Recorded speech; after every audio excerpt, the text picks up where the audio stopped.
As we tear this thing apart, we're also trying to remove as much grease as we can. And for that I'm just using a little stiff brush, which will take some of it off, but not all of it. So.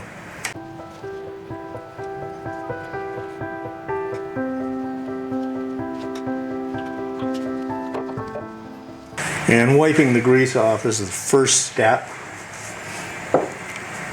And then beyond that, we're going to be washing the stuff in Varsol to get the balance the grease out. When we get everything nice and clean, we're going to reassemble it. That circlip is... Now what's that tool you're using? These are circlip pliers. There's just... Circlip pliers. Yeah, there's little two things there. They fit into the holes on the circlip. Then when you squeeze them together, they open the circlip up.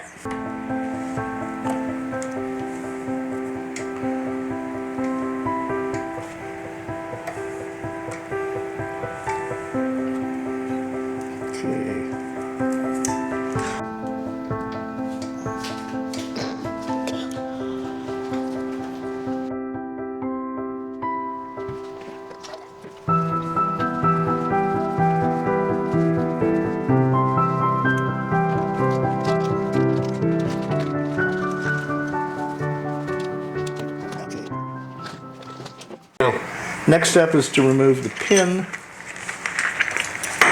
We do that just by pressing it outwards gently. Don't have to drive it out.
The new gear is the one on the left, the old one is the one on the right.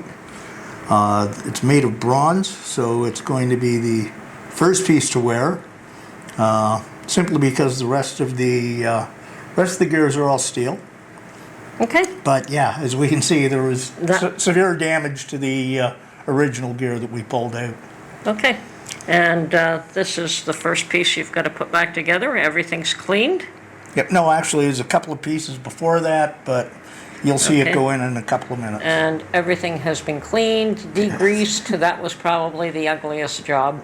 Yeah, it took about an hour and a half to dismantle, and degrease, and clean everything up, ready to get it to go back together. But Tony, in her mercy, decided not to make you watch all that. I managed to find some food-grade grease, which I'm going to be applying liberally throughout this procedure.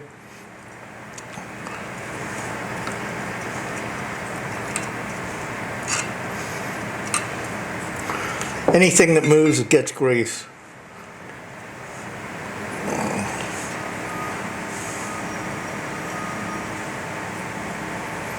I'm using a small stiff brush to, it's a flux brush to apply the grease.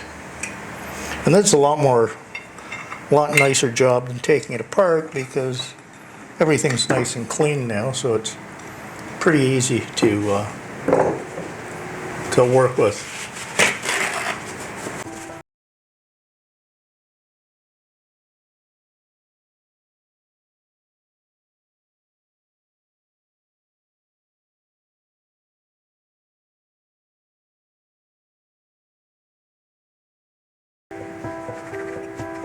That's only a bit of a Yes. Yeah, there's all this very nice. And we usually find it in the research, but we just sort of anyway.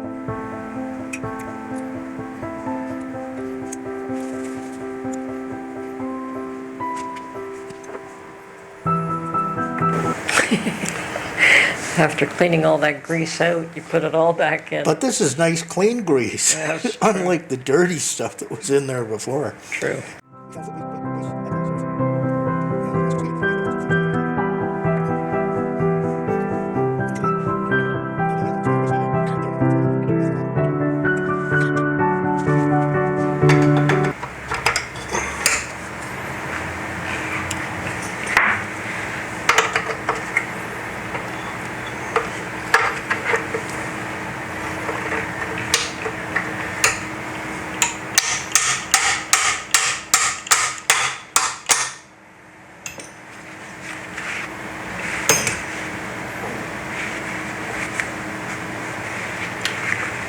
Okay, where's my pen? Right here.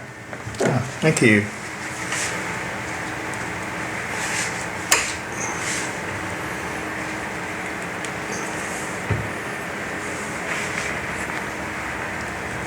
Line up.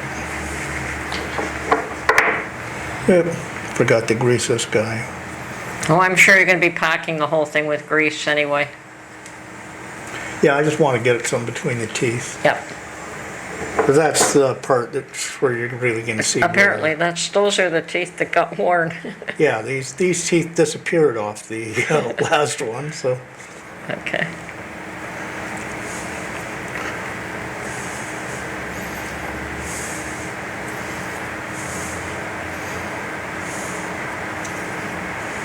Actually, can you turn it from here? No. Turn what From for underneath. No, I didn't. No, I haven't hooked the motor up yet. That's that worm gear that connects the two. But Yeah, I think your pin isn't centered. it looks pretty good, but it's in the wrong position. It has to be like there. There you go. It's seated. Yeah. Moving right along here.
Of course, what's really important now is that we test the machine out, and I decided to make a batch of biscottis. And the biscottis is a pretty heavy dough because not only are you adding a lot of flour and liquid, you're also tossing in a whole bunch of cranberries and almonds and chocolate chips, at least the way I make them. So it is a little bit tough on the machine to blend in those, especially the almonds in there. So yes, I'm rather pleased. Everything's working well. And it really didn't cost me all that much. I believe it was less than $40 for the repair. Just a lot of Mark's time and fussing over. And yeah, he's very fussy about getting the unit clean before he puts it back together. So that probably took a lot more time than either taking it apart and putting it back together. But it's working like a charm, and I'm absolutely thrilled. Okay, this is Tony from her Homestead Skills. Going to be enjoying my KitchenAid and doing a lot more baking in the future. Talk to you soon. Bye for now.